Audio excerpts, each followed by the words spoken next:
DK Shivakumar ಅವರು ಮುಖ್ಯಮಂತ್ರಿ ಆಗೋದಕ್ಕಿಂತ ಮೊದಲೇ ಸಂಭಾವ್ಯ ಸಚಿವ ಸಂಪುಟದ ಪಟ್ಟಿಗಳು ಸೋಷಿಯಲ್ ಮೀಡಿಯಾದಲ್ಲಿ ಹರಿದಾಡ್ತಾ ಇದೆ.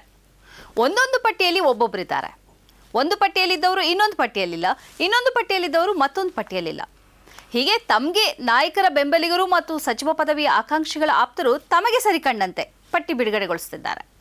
ಆದರೆ ಬಹುತೇಕ ಎಲ್ಲ ಪಟ್ಟಿಯಲ್ಲೂ ಕಾಯಮಾಗಿ ಕುಳಿತ ಒಂದು ಹೆಸರಿದೆ, ಅದುವೇ ಯುಟಿ ಖಾದರ್ ಹೆಸರು. 3 ವರ್ಷಗಳವರೆಗೆ ಸ್ಪೀಕರ್ ಆಗಿ ಹೊಣೆಗಾರಿಕೆ ನಿಭಾಯಿಸಿದ ಯುಟಿ ಖಾದರ್ ಅವರನ್ನ ಸಚಿವ ಸಂಪುಟಕ್ಕೆ ಸೇರಿಸಿಕೊಳ್ಳೋದು ಬಹುತೇಕ ಪಕ್ಕಾಗಿದೆ. ಇವರು ಸಚಿವರಾದರೆ ದಕ್ಷಿಣ ಕನ್ನಡಕ್ಕೆ ಉಸ್ತುವಾರಿ ಸಚಿವರಾಗಿಯೂ ನೇಮಕವಾಗ್ತಾರೆ.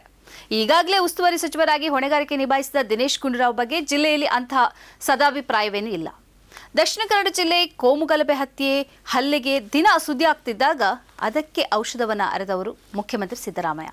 ಅವರು ಸುಧೀರ್ ಕುಮಾರ್ ರೆಡ್ಡಿ ಮತ್ತು ಡಾಕ್ಟರ್ ವರುಣ್ ಎಂಬ 2 ಅಧಿಕಾರಿಗಳನ್ನ ದಕ್ಷಿಣ ಕನ್ನಡ ಜಿಲ್ಲೆಗೆ ಕಳಿಸಿಕೊಟ್ರು. ಮಾತ್ರ ಅಲ್ಲ, ಯಾವುದೇ ಕಾರಣಕ್ಕೂ ಯಾರ ಮುಲಾಜಿಗೂ ಬೀಳದೆ ಕೆಲಸ ಮಾಡಬೇಕು, ಕೋಮುಗಲಭೆಯನ್ನು ಹತ್ತಿಕ್ಕಬೇಕು, ದುಷ್ಕರ್ಮಿಗಳನ್ನ ಪಕ್ಷಭೇದ ಇಲ್ಲದೆ ದಂಡಿಸಬೇಕು ಎಂಬ ಖಡಕ್ ಆದೇಶವನ್ನ ಕೊಟ್ಟರು. ಆ ಬಳಿಕದಿಂದ ದಕ್ಷಿಣ ಕನ್ನಡ ಜಿಲ್ಲೆ ಶಾಂತವಾಗಿದೆ. ಯಾವುದೇ ದ್ವೇಷ ಭಾಷಣಗಳು ನಡೆಯುತ್ತಿಲ್ಲ, ಕೋಮು ಘರ್ಷಣೆಗೂ ತಿಲಾಂಜಲಿ ಬಿದ್ದಿದೆ. ಇದೀಗ ದಿನೇಶ್ ಗುಂಡೂರಾವ್ ಅವರ ಜಾಗದಲ್ಲಿ ಯುಟಿ ಖಾದರ್ ಹೊಣೆಗಾರಿಕೆ ವಹಿಸಿಕೊಂಡ್ರೆ ಈ 2 ಅಧಿಕಾರಿಗಳ ಎತ್ತಂಗಡಿ ಆಗಲಿದೆಯಾ ಎಂಬ ಪ್ರಶ್ನೆಯನ್ನ ಸೋಷಿಯಲ್ ಮೀಡಿಯಾದಲ್ಲಿ ಎತ್ತಲಾಗಿದೆ.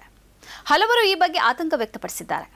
ಇಲ್ಲಿಯ ಮರಳು ಮಾಫಿಯಾ, ಬೆಟ್ಟಿಂಗ್ ದಂಧೆಗಳು, ಮಾಂಸದಂಧೆ ಇತ್ಯಾದಿ ಅಕ್ರಮಗಳನ್ನು ಈ 2 ಅಧಿಕಾರಿಗಳು ಮಟ್ಟ ಹಾಕಿದ್ದಾರೆ. ಯುಟಿ ಖಾದರ್ ಅವರು ಸ್ಥಳೀಯರಾಗಿರೋದ್ರಿಂದ ಅವರ ಮೇಲೆ ಮತ್ತೆ ಈ ಮಾಫಿಯಾಗಳು ಪ್ರಭಾವ ಬೀರಬಹುದು. ಈ ಪ್ರಭಾವಕ್ಕೆ ಯುಟಿ ಖಾದರ್ ಮಣಿಯುತ್ತಾರಾ? ಮಣಿದ್ರೆ 2 ಅಧಿಕಾರಿಗಳ ಎತ್ತಂಗಡಿ ಆಗ್ತದೆ. ಹಾಗಾದರೆ ಜಿಲ್ಲೆ ಮತ್ತೆ ಕೋಮುಗಲಭೆಗೆ ತುತ್ತಾಗಬಹುದು ಎಂಬ ಅನುಮಾನವನ್ನು ವ್ಯಕ್ತಪಡಿಸಲಾಗ್ತಾ ಇದೆ. ಇದೇ ವೇಳೆ ಯುಟಿ ಖಾದರ್ ಅವರ ವರ್ಚಸ್ಸನ್ನು ಹಾಳು ಮಾಡುವುದಕ್ಕಾಗಿಯೇ ಇಂತಹ ಸಂದೇಹ ವ್ಯಕ್ತಪಡಿಸಲಾಗ್ತಿದೆ ಎಂದು ಅವರ ಬೆಂಬಲಿಗರು ಅಭಿಪ್ರಾಯ ವ್ಯಕ್ತಪಡಿಸುತ್ತಾರೆ. ಜಿಲ್ಲೆಯ ಶಾಂತಿಗಾಗಿ ಯುಟಿ ಖಾದರ್ ಉದ್ದಕ್ಕೂ ಪ್ರಯತ್ನಿಸಿದ್ದಾರೆ.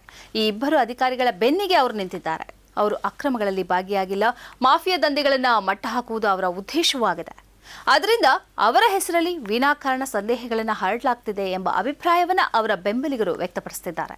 ಡಿಕೆ ಶಿವಕುಮಾರ್ ಅವರ ಸಚಿವ ಸಂಪುಟದ ಬಗ್ಗೆ ಸಾರ್ವಜನಿಕವಾಗಿ ಕುತೂಹಲ ಇರುವಂತೆ ದಕ್ಷಿಣ ಕನ್ನಡದಲ್ಲಿ ಯುಟಿ ಖಾದರ್ ಬಗ್ಗೆ ಕುತೂಹಲ ಇದೆ. ಅವರು ಸ್ಪೀಕರ್ ಆಗಿ ಮುಂದುವರಿಯುತ್ತಾರಾ ಅಥವಾ ಸಚಿವರಾಗಿ ಹೊಸ ಹೊಣೆಗಾರಿಕೆಯನ್ನು ವಹಿಸಿಕೊಳ್ತಾರಾ ಎಂಬ ಚರ್ಚೆ ಇದೆ. ಅದರ ಜೊತೆಗೆ ಉಸ್ತುವಾರಿ ಸಚಿವರಾದರೆ ಜಿಲ್ಲೆಯ 2 ಖಡಕ್ ಅಧಿಕಾರಿಗಳ ಎತ್ತಂಗಡಿಗೆ ಅವಕಾಶ ಮಾಡಿಕೊಡ್ತಾರಾ ಎಂಬ ಪ್ರಶ್ನೆಯೂ ಎದುರಾಗಿದೆ.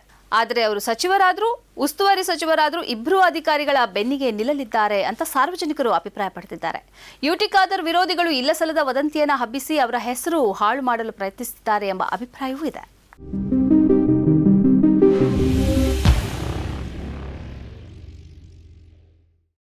ಈ ಕಾರ್ಯಕ್ರಮದ ಪ್ರಾಯೋಜಕರು Gadiyar group of companies, specialised in piling and shoring, engineering consultancy, firefighting, steel structures, real estate. Office, SIT Tower, Silicon Oasis, Dubai, UAE.